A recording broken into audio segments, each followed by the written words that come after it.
ವೀಕ್ಷಕರೇ ನಮಸ್ಕಾರ. ನಾನು ನಿಮ್ಮ ಮಲ್ನಾಡ್ ಟ್ರಾವೆಲರ್. ನೀವೆಲ್ಲ ಕ್ಷೇಮವಾಗಿದ್ದೀರಾ ಅಂತ ನಾನು ಭಾವಿಸುತ್ತೇನೆ. ಇವತ್ತು ನಾವು ಒಂದು ಅದ್ಭುತವಾದ ಸ್ಥಳಕ್ಕೆ ಬಂದಿದ್ದೇವೆ. ಇದು ಯುನೆಸ್ಕೋ ವರ್ಲ್ಡ್ ಹೆರಿಟೇಜ್ ಸೈಟ್ಗೆ ಸೇರಿಸಿದಂತಹ ಒಂದು ಅದ್ಭುತವಾದ ಹೊಯ್ಸಳೇಶ್ವರ ದೇವಾಲಯ. ಇದು ಹಾಸನದಲ್ಲಿರುವ ಹಳೆಬೀಡಿನಲ್ಲಿದೆ. ಈ ವಿಡಿಯೋನ ಶುರು ಮಾಡೋಕ್ಕಿಂತ ಮುಂಚೆ ನೀವೇನಾದರೂ ಈ ಚಾನಲ್ಗೆ ಹೊಸಬರಾಗಿದ್ದರೆ ದಯವಿಟ್ಟು ಚಾನಲ್ನ ಸಬ್ಸ್ಕ್ರೈಬ್ ಮಾಡ್ಕೊಳ್ಳಿ. ಹಾಗೆಯೇ ಈ ವಿಡಿಯೋನ ಫುಲ್ ನೋಡಿ. ಹೊಯ್ಸಳ ವಂಶ ಸುಮಾರು ಕ್ರಿಸ್ತಶಕ 1000ದಿಂದ ಕ್ರಿಸ್ತಶಕ 1340ರವರೆಗೆ ದಕ್ಷಿಣ ಭಾರತದ ಕೆಲ ಭಾಗಗಳನ್ನು ಆಳಿದಂಥ ಒಂದು ರಾಜವಂಶ ಇದಾಗಿರುತ್ತದೆ. ಹೊಯ್ಸಳ ಸಾಮ್ರಾಜ್ಯದ ರಾಜಧಾನಿ ದ್ವಾರಸಮುದ್ರ ಆಗಿರುತ್ತದೆ. ದ್ವಾರಸಮುದ್ರ ಅಂದರೆ ಇಂದಿನ ಹಳೆಬೀಡು. ಹಳೆಬೀಡು ಹಾಸನ ಜಿಲ್ಲೆಯಲ್ಲಿದೆ. ಹಳೆಬೀಡು ಶಿಲ್ಪಕಲೆಯ ನೆಲೆಬೀಡು. ಹಳೆಯ ಬೀಡಿನ ಮೊದಲ ಹೆಸರು ದ್ವಾರಸಮುದ್ರ.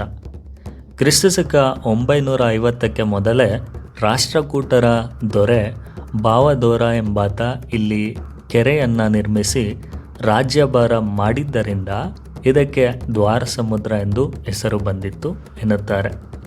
ಹೆಸರು ಹಳೆಯ ಬೀಡಾದರೂ ಇಲ್ಲಿನ ಶಿಲ್ಪಕಲೆಗಳು ನವನವೀನ, ನಿತ್ಯ ನೂತನ. ಹಳೆಯ ಬೀಡಿನಲ್ಲಿ ಹಲವಾರು ಅತ್ಯಂತ ಸುಂದರ ದೇವಾಲಯಗಳಿದ್ದರೂ ಅಲ್ಲಾವುದ್ದೀನನ ದಂಡನಾಯಕ ಮಲ್ಲಿಕ್ ಕಪೂರ್ ಸೇರಿದಂತೆ ಹಲವಾರು ಇಸ್ಲಾಂ ದೊರೆಗಳ ದಾಳಿಯ ಬಳಿಕ ಇವತ್ತು ಸುಸ್ಥಿತಿಯಲ್ಲಿ ಉಳಿದಿರುವ ಹೊಯ್ಸಳೇಶ್ವರ ದೇವಾಲಯ ಮಾತ್ರ ಬೆಟ್ಟ ಗುಡ್ಡಗಳಿಂದ ಆವರಿಸಿ ವಿಶಾಲ ಕಣಿವೆಗಳಿಂದ ಈ ರಮ್ಯ ತಾಣ ಮುಮ್ಮಡಿ ಬಲ್ಲಾಳನ ಕಾಲದಲ್ಲಿ ವಿಸ್ತಾರಗೊಂಡಿತು. ಇದು ಶಿವನ ಆಲಯ. ಇಲ್ಲಿಗೆ ಸಮೀಪದ ಘಟ್ಟದಹಳ್ಳಿಯಲ್ಲಿ ದೊರೆತಿರುವ ಶಾಸನವನ್ನು ಆಧರಿಸಿ ಈ ದೇವಾಲಯವನ್ನು ರಾಜ ವಿಷ್ಣುವರ್ಧನ ಅಧಿಕಾರಿ ಅಥವಾ ದಂಡನಾಯಕ ಕೇತಮಲ್ಲ ಎಂಬುವರು 1121ರಲ್ಲಿ ಕಟ್ಟಿಸಲು ಆರಂಭಿಸಿದರು ಎಂದು ಹೇಳಲಾಗಿದೆ. ಹೊಯ್ಸಳ ಸಾಮ್ರಾಜ್ಯದ ಅತ್ಯಂತ ಪ್ರಸಿದ್ಧ ಅರಸ ಆದಂತಹ ಬಿಟ್ಟಿಗ ಅಥವಾ ಬಲ್ಲಾಳ ಬಿಟ್ಟಿದೇವ, ಈತನ ನಂತರದ ಹೆಸರು ವಿಷ್ಣುವರ್ಧನ. ಇವರು ಸುಮಾರು 1110ರಿಂದ 1142ರವರೆಗೆ ಅವರ ಒಂದು ಆಡಳಿತವನ್ನು ನಡೆಸುತ್ತಾರೆ. ವಿಷ್ಣುವರ್ಧನ ಆಡಳಿತದ ಕಾಲದಲ್ಲಿ ಹೊಯ್ಸಳ ಸಾಮ್ರಾಜ್ಯ ಇಂದಿನ ಕರ್ನಾಟಕ ರಾಜ್ಯದ ಬಲಿಷ್ಠ ಸಾಮ್ರಾಜ್ಯವಾದದಲ್ಲದೆ ಪಕ್ಕದ ರಾಜ್ಯಗಳಲ್ಲಿಯೂ ವಿಸ್ತರಿಸಿತು. ವಿಷ್ಣುವರ್ಧನ ಕಾಲದಲ್ಲಿ ಕಲೆ ಮತ್ತು ಶಿಲ್ಪಕಲೆಗೆ ಬಹಳ ಪ್ರೋತ್ಸಾಹ ನೀಡಲಾಯಿತು. ಈತನ ರಾಣಿ ಶಾಂತಲೆ ಪ್ರಸಿದ್ಧ ಭರತನಾಟ್ಯ ನರ್ತಕಿ ಮತ್ತು ಶಿಲ್ಪಕಲೆಯಲ್ಲಿ ಆಸಕ್ತಿ ಇದ್ದವರೆಂದು ಹೆಸರಾಗಿದ್ದಾರೆ. ಈ ಕಾಲದಲ್ಲಿಯೇ ಹೊಯ್ಸಳ ಶಿಲ್ಪಕಲೆಯ ಅತ್ಯುನ್ನತ ಉದಾಹರಣೆಗಳು ಮೂಡಿಬಂದವು. ಹಳೆಬೀಡಿನ ಹೊಯ್ಸಳೇಶ್ವರ ದೇವಾಲಯದ ನಿರ್ಮಾಣ ಕಾರ್ಯವು ಸುಲಲಿತವಾಗಿ ಸಾಗಿದ್ದು ವಿಷ್ಣುವರ್ಧನ ಅಂತ್ಯಕಾಲದಲ್ಲಿ ಈತನ ಮಗನಾದ ನರಸಿಂಹ ಬಲ್ಲಾಳನ ಆಸಕ್ತಿಯಿಂದಾಗಿ ಮಹೋನ್ನತ ಕಲೆಯ ನೆಲವೀಡೊಂದು ರೂಪುಗೊಂಡಿತು. ದೇವಾಲಯದ ಮೂಲ ಸ್ವರೂಪವನ್ನು ಕಟ್ಟಲು ಸುಮಾರು 40 ವರ್ಷಗಳು ಮತ್ತು ದೇವಾಲಯದ ಶಿಲ್ಪಕಲಾ ಕೆತ್ತನೆಯ ಕುಸರಿ ಕೆಲಸವನ್ನು ಮುಗಿಸಲು 120 ವರ್ಷಗಳು ಬೇಕಾದವು. ವಿಷ್ಣುವರ್ಧನನ ಅಂತ್ಯಕಾಲದಲ್ಲಿ ಆರಂಭವಾಗುವ ಈ ದೇವಾಲಯದ ನಿರ್ಮಾಣ ಕಾರ್ಯವು ಹೊಯ್ಸಳರ ಕಡೆಯ ಅರಸ ಆದಂತಹ ವಿಶ್ವನಾಥ ಬಲ್ಲಾಳನ ಕಾಲದವರೆಗೂ ಮುಂದುವರೆದಿತ್ತೆಂದು ಶಾಸನಗಳಿಂದ ತಿಳಿದುಬರುತ್ತದೆ. ಈ ದೇವಾಲಯದ ನಿರ್ಮಾಣಕ್ಕೆ ಬಳಪದ ಕಲ್ಲನ್ನು ಬಳಸಲಾಗಿದೆ. ಇದನ್ನು ಸೋಪ್ ಸ್ಟೋನ್ ಅಥವಾ ಸ್ಟಿಯೋಟೈಟ್ ಎಂದು ಕರೆಯಲಾಗುತ್ತದೆ. ಈ ಕಲ್ಲು ಬಹುವಾಗಿ ದೊರೆಯುವುದು ಭೂಮಿಯ ಒಳಭಾಗದ ಮೇಲ್ಪದರದಲ್ಲಿ. ಇದು ಪುಡಿ ಮತ್ತು ಉಂಡೆಯಂತಹ ರಚನೆಯನ್ನು ಹೊಂದಿರುತ್ತದೆ. ಇದನ್ನು ಭೂಮಿಯಿಂದ ಹೊರತೆಗೆದು ವಾತಾವರಣಕ್ಕೆ ಹೊಂದಿಕೊಳ್ಳಲು ಬಿಟ್ಟಾಗ ಕ್ರಮೇಣವಾಗಿ ಗಟ್ಟಿಯಾಗುತ್ತದೆ. ಈ ಕಲ್ಲಿನ ವಿಶೇಷ ಗುಣದಿಂದಲೇ ಹೊಯ್ಸಳರ ದೇವಾಲಯಗಳಲ್ಲಿ ಸೂಕ್ಷ್ಮ ಕುಸರಿ ಕೆತ್ತನೆಗಳನ್ನು ಕಾಣಲು ಸಾಧ್ಯವಾಗಿದೆ.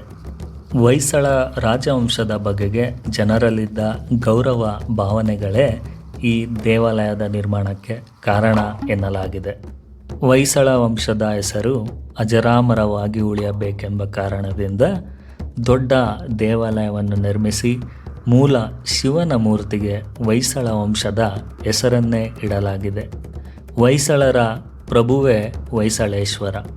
ಈ ದೇವಾಲಯದ ನಿರ್ಮಾಣ ಕಾರ್ಯದಲ್ಲಿ 20,000ಕ್ಕಿಂತ ಹೆಚ್ಚು ಶಿಲ್ಪಿಗಳು, ಕಾರ್ಮಿಕರು ಕೈಜೋಡಿಸಿದ್ದಾರೆಂದು ಅಧ್ಯಯನಗಳಿಂದ ತಿಳಿದು ಬಂದಿದೆ.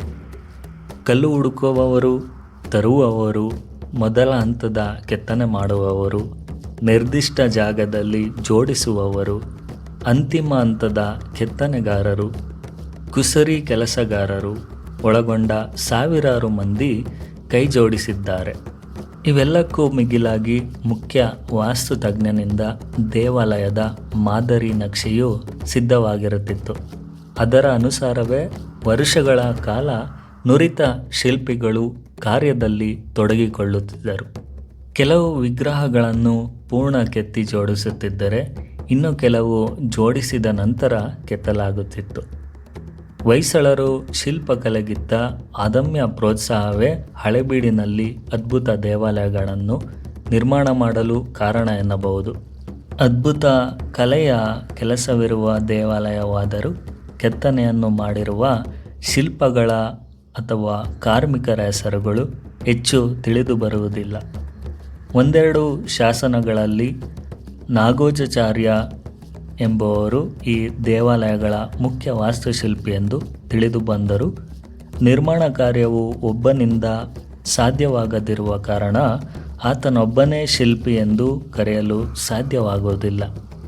ದಂತಕಥೆಗಳ ಪ್ರಕಾರ ಜಕಣಾಚಾರ್ಯ ಮತ್ತು ಡಕ್ಕಣಾಚಾರ್ಯ ಎಂಬುವರು ಇದ್ದರೆಂದು ತಿಳಿದು ಬರುತ್ತದೆ. ಇದಕ್ಕೆ ಯಾವುದೇ ಪುರಾವೆಗಳು ದೊರೆತಿಲ್ಲ. ದಕ್ಷಿಣದಿಂದ ಬಂದಂತಹ ಆಚಾರ್ಯರು ದಕ್ಷಿಣಾಚಾರ್ಯರಾಗಿ ನಂತರ ಡಕ್ಕಣಾಚಾರ್ಯ ಎಂಬ ಹೆಸರು ರೂಪುಗೊಂಡಿದೆ ಎಂದು ಊಹಿಸಲಾಗಿದೆ. ಕೆಲವು ಶಿಲ್ಪಗಳ ಮೇಲ್ಭಾಗದಲ್ಲಿ ಮತ್ತು ಕೆಳಭಾಗದಲ್ಲಿ ಶಿಲ್ಪಿಗಳ ಹೆಸರುಗಳು ಕಂಡುಬಂದಿರುತ್ತದೆ.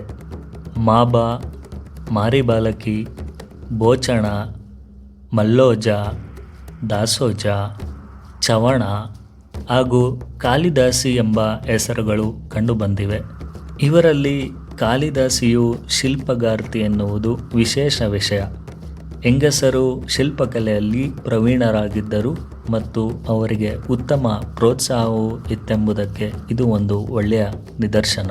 ಈ ದೇವಾಲಯದ ಮುಖ್ಯ ದ್ವಾರವೊಂದರ ಮೇಲೆ ಇಂದಿಗೂ ಕಾಳಿದಾಸಿಯು ಗೇದ ಮುಖ ತೋರಣ ಎನ್ನುವ ವಾಕ್ಯವನ್ನು ನಾವು ಕಾಣಬಹುದು.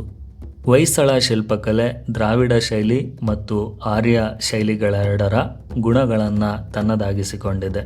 ಈ ಶೈಲಿಯನ್ನು ವೇಸರ ಅಥವಾ ಹೊಯ್ಸಳ ಶೈಲಿ ಎಂದು ಕರೆಯಲಾಗುತ್ತಿದೆ. ಹೊಯ್ಸಳರ ಎಲ್ಲ ದೇವಾಲಯಗಳು ನಕ್ಷತ್ರಾಕಾರದ ಜಾಗತಿಯನ್ನು ಒಳಗೊಂಡಿರುತ್ತದೆ. ದೇವಾಲಯದ ಪೂರ್ವ ಭಾಗದಲ್ಲಿ ಉತ್ತಮ ಗಾಳಿ ಬೆಳಕು ದೊರೆಯಲು ಬೆಳಕಿಂಡಿಗಳು ಮತ್ತು ಅಲ್ಲಲ್ಲಿ ಕಂಬಗಳನ್ನು ಜೋಡಿಸಿ ಕಿಟಕಿಗಳನ್ನು ಮಾಡಿರುತ್ತಾರೆ. ದೇವಾಲಯದ ಪಶ್ಚಿಮ ಭಾಗವು ಪೂರ್ಣವಾಗಿ ಕಲಾಕೃತಿಗಳಿಂದ ತುಂಬಿರುತ್ತದೆ. ಪ್ರದಕ್ಷಿಣೆಯ ಪಥದಲ್ಲಿ ದೇವಾಲಯವನ್ನು ನೋಡಿಕೊಂಡು ಹೊರಟಾಗ ಅರಿವನ ಭಂಡಾರವೇ ದೊರೆಯುವುದರಲ್ಲಿ ಸಂಶಯವಿಲ್ಲ. ಇವರ ದೇವಾಲಯಗಳು ಮುಖ್ಯವಾಗಿ 4 ಭಾಗಗಳನ್ನು ಒಳಗೊಂಡಿರುತ್ತದೆ. ಮೂಲ ದೇವರ ಮೂರ್ತಿ ಇರುವ ಜಾಗವು ಗರ್ಭಗೃಹ, ನಂತರದ ಸ್ಥಳ ಶುಕನಾಸಿ ಅಥವಾ ಅಂತರಾಳ, ಮೂರನೆಯದು ನವರಂಗ ಅಥವಾ ಸಭಾಮಂಟಪ ಮತ್ತು ನಾಲ್ಕನೆಯದು ವಾಹನ ಮಂಟಪ. ಗರ್ಭಗುಡಿಯಲ್ಲಿ ಸಂಬಂಧಿಸಿದ ದೇವರ ಮೂಲ ವಿಗ್ರಹವಿರುತ್ತದೆ. ಅಂತರಾಳ ಅಥವಾ ಶುಕನಾಸಿಯು ವಿಶೇಷ ಪ್ರಾರ್ಥನೆಗೆ, ರಾಜರಿಗೆ, ದೇವಾಲಯಕ್ಕೆ ಸಂಬಂಧಪಟ್ಟ ಧಾರ್ಮಿಕ ಅಧಿಕಾರಿಗಳು ಪ್ರಾರ್ಥನೆ ಸಲ್ಲಿಸಲು ಮತ್ತು ಉತ್ಸವ ದೇವರುಗಳನ್ನು ಇಟ್ಟು ಪೂಜಿಸುವ ಸ್ಥಳವಾಗಿರುತ್ತದೆ. ಸಭಾಮಂಟಪ ಅಥವಾ ನವರಂಗವು ಸಾರ್ವಜನಿಕರ ಬಳಕೆಗೆ ಮುಕ್ತವಾಗಿರುತ್ತದೆ. ನವರಂಗ ಮಂಟಪವು ಸಾಂಸ್ಕೃತಿಕ ಚಟುವಟಿಕೆಗಳನ್ನು ನಡೆಸಲು, ವಿಶೇಷ ಸಭೆಗಳನ್ನು ನಡೆಸುವುದಕ್ಕಾಗಿ ರಚನೆಯಾಗಿರುತ್ತದೆ. ವಾಹನ ಮಂಟಪದಲ್ಲಿ ಸಂಬಂಧಿಸಿದ ದೇವರ ವಾಹನವನ್ನು ಕೆತ್ತಿರಿಸಲಾಗಿರುತ್ತದೆ. ಉದಾಹರಣೆಗೆ ಶಿವನಿಗೆ ನಂದಿಯು ವಾಹನವಾದರೆ ವಿಷ್ಣುವಿನ ಮುಂದೆ ಗರುಡನ ಮೂರ್ತಿ ಇರುತ್ತದೆ. ಬೇಲೂರು ಒಳನೋಡು ಹಳೆಬೀಡನ್ನು ಹೊರನೋಡು ಎಂಬ ನಾಡ್ನುಡಿಯಂತೆ ಹಳೆಬೀಡಿನ ದೇವಾಲಯವು ಹೊರನೋಟಕ್ಕೆ ಹೆಚ್ಚು ಪ್ರಸಿದ್ಧಿಯಾಗಿದೆ. ಈ ದೇವಾಲಯದ ಪ್ರದಕ್ಷಿಣಾ ಪಥದಲ್ಲಿ 15,000ಕ್ಕೂ ಹೆಚ್ಚಿನ ಶಿಲ್ಪಗಳನ್ನು ಕಾಣಬಹುದು. ಒಂದೊಂದರಲ್ಲೂ ಸೂಕ್ಷ್ಮ ಕುಸರಿ ಕೆಲಸದ ಜೊತೆಗೆ ಪೌರಾಣಿಕ, ಸಾಮಾಜಿಕ ಮತ್ತು ಅಂದಿನ ನಾಗರಿಕತೆಯನ್ನು ಹೇಳುವ ಅನೇಕ ಕಲಾಕೃತಿಗಳನ್ನು ನಾವು ನೋಡಬಹುದು. ದೇವಾಲಯದ ಒಳಭಾಗದಲ್ಲಿ ಇನ್ನೂ ಹೆಚ್ಚಿನ ಕುಸರಿ ಕೆಲಸವಿರುವ ವಿಗ್ರಹಗಳಿದ್ದು ಹೊರಭಾಗಕ್ಕೆ ಹೋಲಿಸಿದರೆ ಕಡಿಮೆ ಸಂಖ್ಯೆಯಲ್ಲಿದೆ. ಈ ದೇವಾಲಯಕ್ಕೆ 4 ಮುಖ್ಯ ಹೆಬ್ಬಾಗಿಲುಗಳಿದ್ದು ಎಲ್ಲ ಬಾಗಿಲುಗಳಲ್ಲೂ ಮಕರ ತೋರಣವನ್ನು ಕೆತ್ತಲಾಗಿದೆ. 4 ಬಾಗಿಲುಗಳಲ್ಲೂ ಸುಂದರ ಕೆತ್ತನೆಯುಳ್ಳ ದ್ವಾರಪಾಲಕರನ್ನು ನೆಲೆಸಲಾಗಿದೆ. ಇದಲ್ಲದೆ ಗಜಾಸುರ ಮರ್ದನ, ಗೋವರ್ಧನ ಗಿರಿಧಾರಿ, ಗಜೇಂದ್ರ ಮೋಕ್ಷ, ರಾಮಾಯಣ, ಮಹಾಭಾರತ ಮುಂತಾದ ಅನೇಕ ಪುರಾಣ ಕಥೆಗಳು, ಇತಿಹಾಸದ ತುಣುಕುಗಳು ಕಂಡುಬರುತ್ತದೆ. ಹೊಯ್ಸಳರ ಕಾಲದಲ್ಲಿ ದೇವಾಲಯದ ದಕ್ಷಿಣದ ಬಾಗಿಲು ರಾಜದ್ವಾರವಾಗಿತ್ತು. ಅರಮನೆಯ ಅವಶೇಷಗಳು ದಕ್ಷಿಣ ದಿಕ್ಕಿಗೆ ಇರುವುದರಿಂದ ದಕ್ಷಿಣದ ಬಾಗಿಲನ್ನು ಪ್ರವೇಶಕ್ಕೆ ಇಟ್ಟುಕೊಂಡಿದ್ದರೆಂದು ಊಹಿಸಬಹುದು. ರಾಜದ್ವಾರದ ಮುಂಭಾಗದಲ್ಲಿ ದೊಡ್ಡ ಗಣಪತಿಯ ವಿಗ್ರಹ ಮತ್ತು ಹೊಯ್ಸಳರ ಲಾಂಛನವನ್ನು ಕಡಿದಿರಿಸಲಾಗಿದೆ.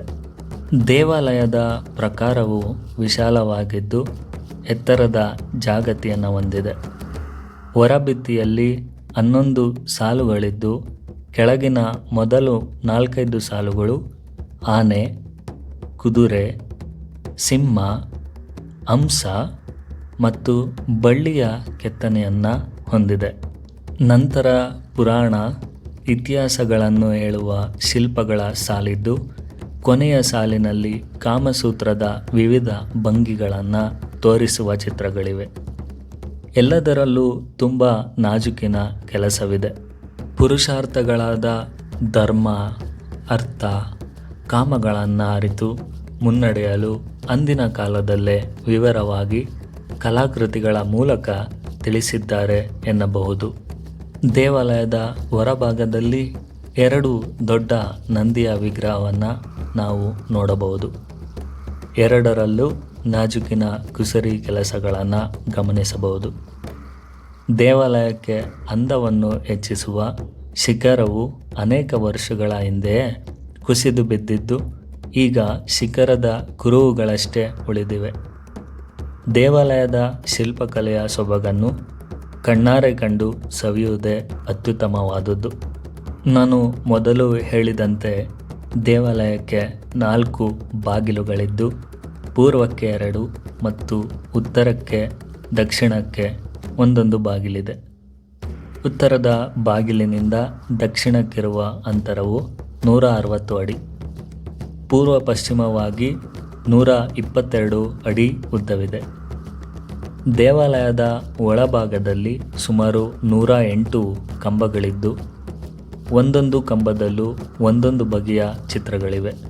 ಪ್ರತಿಯೊಂದು ಕಂಬವು 5 ಕಲ್ಲುಗಳಿಂದ ನಿರ್ಮಿಸಲ್ಪಟ್ಟಿದ್ದು ಪಂಚಶಿಲಾ ಸ್ತಂಭವೆಂದು ಶಾಸನಗಳಲ್ಲಿ ಹೇಳಲ್ಪಟ್ಟಿದೆ.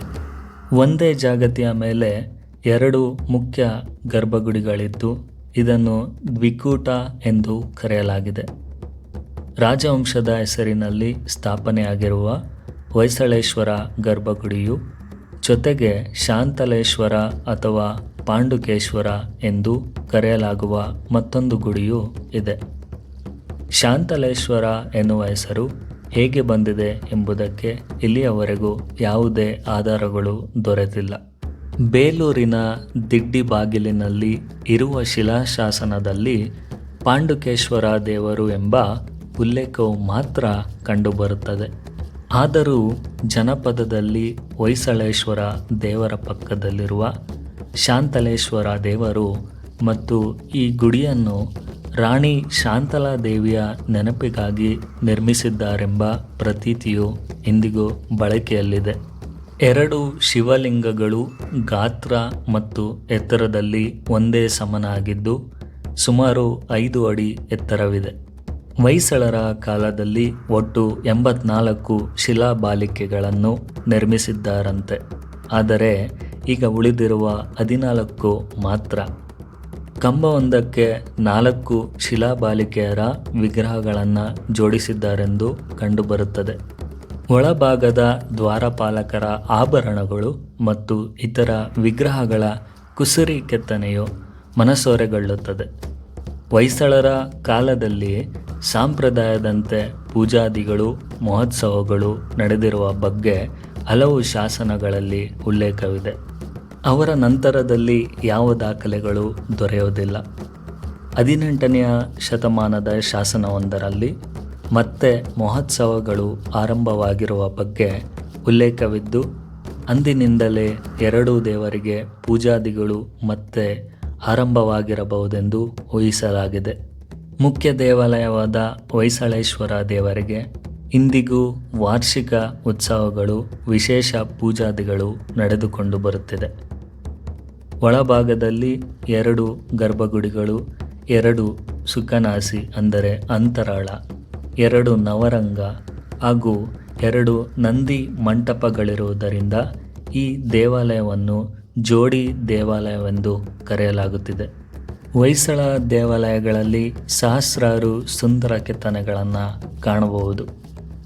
ರಾಮಾಯಣ, ಮಹಾಭಾರತಗಳ ದೃಶ್ಯಗಳು, ಸುಂದರ ನರ್ತಿಸುವ ಶಿಲಾಬಾಲಿಕೆಯರಿಂದ ಕೂಡಿದ ಈ ದೇವಾಲಯಗಳು ಹೊಯ್ಸಳ ಸಾಮ್ರಾಜ್ಯ ಬಿಟ್ಟು ಹೋದ ಮುಖ್ಯ ಸಂಪ್ರದಾಯ.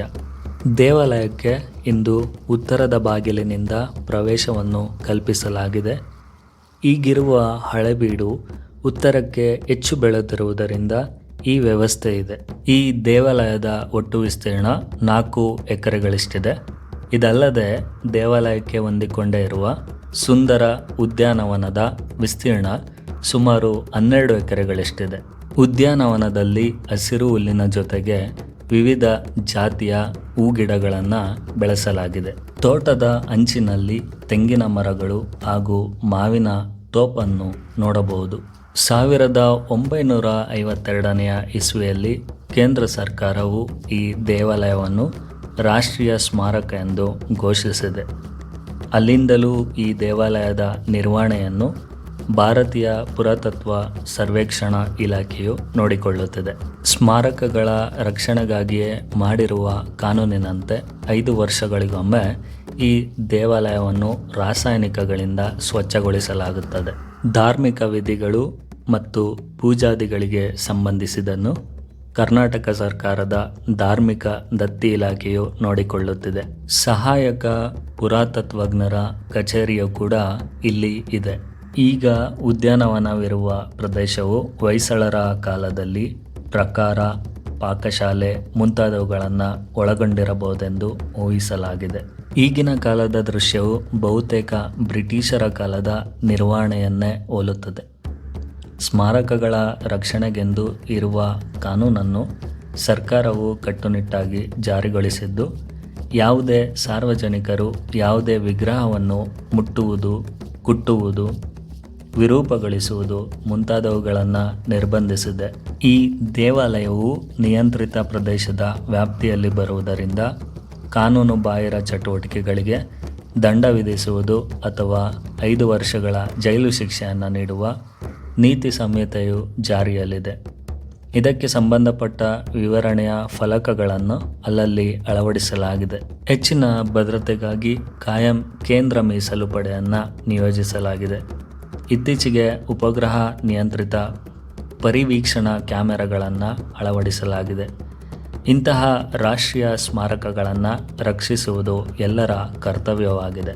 ಈ ದೇವಾಲಯದ ಹಲವು ವಿಗ್ರಹಗಳು ಕಿಡಿಗೇಡಿಗಳ ಪುಂಡಾಟಕ್ಕೆ ಸಿಲುಕಿ ಮೂಲ ಸ್ವರೂಪವನ್ನು ಕಳೆದುಕೊಂಡಿದ್ದರೂ ಸಹ ತನ್ನ ಕಲೆಯ ಸೊಬಗಿನಿಂದ ನೋಡುಗರನ್ನು ಮರಳು ಮಾಡುತ್ತದೆ. ಬೆಂಗಳೂರಿನಿಂದ ಹೊಯ್ಸಳೇಶ್ವರ ದೇವಾಲಯಕ್ಕೆ ಸುಮಾರು 221 ಕಿಲೋಮೀಟರ್ ದೂರದಲ್ಲಿದೆ. ಇಲ್ಲಿಗೆ ತಲುಪಲು 3 ಗಂಟೆ 45 ನಿಮಿಷಗಳ ಕಾಲ ತೆಗೆದುಕೊಳ್ಳುತ್ತದೆ. ಈ ಸ್ಥಳಕ್ಕೆ ತೆರಳಲು ಅನೇಕ ಸರ್ಕಾರಿ ಹಾಗೂ ಖಾಸಗಿ ಬಸ್ಸುಗಳ ವ್ಯವಸ್ಥೆಗಳಿವೆ. ಸಮೀಪದ ರೈಲ್ವೆ ನಿಲ್ದಾಣವೆಂದರೆ ಅದು ಹಾಸನ ರೈಲ್ವೆ ನಿಲ್ದಾಣ. ಇಲ್ಲಿಂದ 30 ಕಿಲೋಮೀಟರ್ ದೂರದಲ್ಲಿ ಹೊಯ್ಸಳೇಶ್ವರ ದೇವಾಲಯವಿದೆ. ಸಮೀಪದ ವಿಮಾನ ನಿಲ್ದಾಣವೆಂದರೆ ಅದು ಮಂಗಳೂರು ವಿಮಾನ ನಿಲ್ದಾಣವಾಗಿದೆ. ಇಲ್ಲಿಂದ ಸುಮಾರು 190 ಕಿಲೋಮೀಟರ್ ದೂರದಲ್ಲಿದೆ. ಕ್ಯಾಬ್ ಅಥವಾ ಬಸ್ಸುಗಳ ಮೂಲಕ ಸುಲಭವಾಗಿ ಈ ಸ್ಥಳಕ್ಕೆ ತಲುಪಬಹುದು. ಈ ಹೊಯ್ಸಳೇಶ್ವರ ದೇವಾಲಯದ ಸಮೀಪದಲ್ಲಿ ನಾವು ಕೇದಾರೇಶ್ವರ ದೇವಸ್ಥಾನ ಹಾಗೂ ಪಾರ್ಶ್ವನಾಥ ಬಸದಿಯನ್ನು ನೋಡಬಹುದು. ಈ 2 ದೇವಾಲಯಗಳು ಕೂಡ ಹೊಯ್ಸಳರ ಕಾಲದಲ್ಲಿ ನಿರ್ಮಿಸಿದಂತಹ ಒಂದು ದೇವಾಲಯ. ಈ 2 ದೇವಾಲಯಗಳ ವಿಡಿಯೋವನ್ನು ನಮ್ಮ ಚಾನಲ್ನಲ್ಲಿ ನಾವು ಅಪ್ಲೋಡ್ ಮಾಡಿದ್ದೇವೆ. ಆ 2 ವಿಡಿಯೋಗಳ ಲಿಂಕನ್ನು ನಾನು ಡಿಸ್ಕ್ರಿಪ್ಷನ್ನಲ್ಲಿ ಕೊಟ್ಟಿರ್ತೀನಿ. ಸೊ ಆ ಲಿಂಕ್ ಮೇಲೆ ನೀವು ಕ್ಲಿಕ್ ಮಾಡಿ ಈ ವಿಡಿಯೋಗಳನ್ನು ನೋಡಬಹುದು.